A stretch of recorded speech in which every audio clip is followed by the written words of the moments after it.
Bismillah, Assalamualaikum warahmatullahi wabarakatuh. Saya Indah Wahyuni dari kelas 4A Program Studi Pendidikan Agama Islam. Tujuan dalam pembuatan video ini yaitu untuk memenuhi tugas UTS dari hadis tarbawih dengan melafalkan 5 hadis. Hadis yang pertama yaitu hadis tentang kewajiban menuntut ilmu.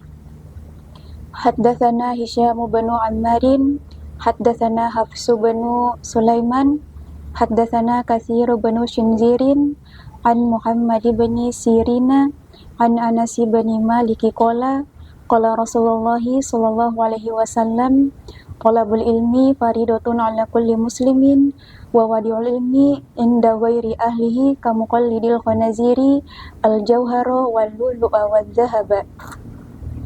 Yang artinya Rasulullah sallallahu alaihi wasallam bersabda, menuntut ilmu adalah kewajiban bagi setiap muslim, dan orang yang meletakkan ilmu bukan pada ahlinya seperti seorang yang mengalungkan mutiara, intan dan emas ke leher babi. Hadis ini mengajarkan bahwa menuntut ilmu adalah kewajiban bagi setiap muslim, baik laki-laki maupun perempuan. Ilmu memiliki kedudukan yang mulia sehingga harus dipelajari dengan sungguh-sungguh dan diberikan kepada orang yang siap mengamalkan serta memanfaatkannya. Sebagai contoh yang pertama, siswa belajar dengan tekun, kemudian mengulangi pelajaran tersebut. Ini adalah sebagai bentuk kesadaran pentingnya akan ilmu. Kemudian contoh yang kedua, seorang guru menyampaikan ilmu kepada siswa yang bersungguh-sungguh agar ilmu tersebut bermanfaat dan diamalkan dalam kehidupan. Hadis yang kedua yaitu hadis tentang fitrah. Haddatsana Abdanu, akhbarana Abdullah, akhbarana Yunus, Ani Zuhri qala akhbarani Abu Salamah bin Abdurrahman anna Aba Hurairah radhiyallahu anhu qala Rasulullah sallallahu alaihi wasallam ma min mauludin illa yuladu 'alal fitrah fa abawahu yuhawidani aw yunassirani aw yumajjisani kama tuntajul bahimatan jam'a hal tukhissuna fiha min jad'a thumma yaqulu fitratallahi allati fataran nasa 'alaiha la tabdila li khalqillahi dzalikat dinul qayyim. Yang artinya Rasulullah sallallahu alaihi wasallam bersabda, setiap anak lahir dalam keadaan fitrah. Kedua orang tuanya lah yang menjadikannya beragama Yahudi, Nasrani atau bahkan beragama Majusi. Sebagaimana binatang ternak memperanakkan seekor binatang yang sempurna anggota tubuhnya. Apakah kamu melihat anak binatang itu cacat, putus telinganya, atau anggota tubuh yang lain? Kemudian beliau membaca, tetaplah atas fitrah Allah yang telah menciptakan manusia menurut fitrah itu. Tidak ada perubahan pada fitrah Allah, itulah agama yang lurus. Hadis ini mengajarkan bahwa setiap anak itu lahir dalam keadaan fitrah, suci, dan memiliki potensi kebaikan. Perkembangan potensi tersebut dipengaruhi oleh orang tua, guru, sekolah, dan lingkungan. Maka dari itu, pendidikan perlu untuk membentuk iman, akhlak, dan karakter sejak dini. Sebagai contoh yang pertama, orang tua mengajarkan pembiasaan kepada anak seperti mengajarkan sholat, berdoa, agar nilai keagamaan tumbuh sejak dini. Kemudian contoh yang kedua, seorang guru mencontohkan akhlak yang baik kepada peserta didik seperti kejujuran, menghargai orang lain, agar peserta didik ini mencontoh akhlak yang baik. Hadis yang ketiga yaitu tentang metode pembicaraan harus jelas dan bila perlu diulang.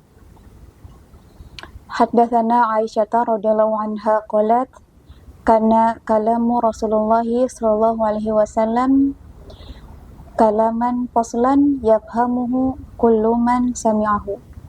Yang artinya dari Aisyah radhiyallahu anha beliau berkata, perkataan Rasulullah adalah ucapan yang jelas, teratur, dan dapat memahamkan orang yang mendengarkannya. Hadis ini mengajarkan bahwa pendidik memiliki peran penting dalam menyampaikan ilmu dengan bahasa yang jelas, terarah, dan dapat dipahami oleh peserta didik agar peserta didik dapat benar-benar memahami materi yang disampaikan. Sebagai contoh yang pertama, guru perlu menjelaskan penyelesaian soal dan bila perlu diulang agar peserta didik dapat memahaminya. Kemudian contoh yang kedua, seorang guru mengajarkan dan mempraktikkan materi yang disampaikan agar peserta didik memahami materi yang diajarkan tersebut. Hadis yang keempat yaitu hadis tentang kewajiban orang tua terhadap anak dengan memberikan pendidikan terbaik. Haddatsana Abu Quraibin, haddatsana Abu Muawiyah, anil Amsi, an Umarah, an Abi Azizin qala Rasulullah sallallahu alaihi wasallam ma nahala walidun waladahu nahlan afdala min adabin hasan, yang artinya Rasulullah Shallallahu Alaihi Wasallam bersabda, tidaklah seorang ayah memberikan yang lebih baik kepada anaknya selain akhlak yang baik. Hadis ini menegaskan bahwa pendidikan paling utama dalam Islam adalah adab atau akhlak yang baik. Rasulullah Shallallahu Alaihi Wasallam menjelaskan, tidak ada pemberian orang tua yang lebih berharga kepada anaknya selain akhlak yang mulia. Sehingga pendidikan karakter menjadi prioritas utama dalam pendidikan Islam. Sebagai contoh, yang pertama, orang tua membiasakan anak untuk selalu berkata jujur, sopan, dan selalu menghormati orang lain dalam kehidupan sehari-hari. Kemudian contoh yang kedua, guru mengajarkan disiplin, tanggung jawab, dan sikap saling menghargai dalam aturan dan keteladanan di dalam kelas. Kemudian hadis yang kelima yaitu hadis tentang kewajiban anak terhadap orang tua. An Abi Hurairah radhiyallahu an qala jaa rajulun ila Rasulillah sallallahu alaihi wasallam faqala ya Rasulullah man ahaqqun nasi bi husni sahabati qala ummuka qala thumma man qala thumma ummuka qala thumma man qala thumma ummuka qala thumma man qala thumma abuka, yang artinya dari Abu Hurairah radhiyallahu an, ia berkata, seorang laki-laki datang kepada Rasulullah sallallahu alaihi wasallam sambil berkata, wahai Rasulullah, siapakah orang yang paling berhak aku berbakti kepadanya? Beliau menjawab, ibumu.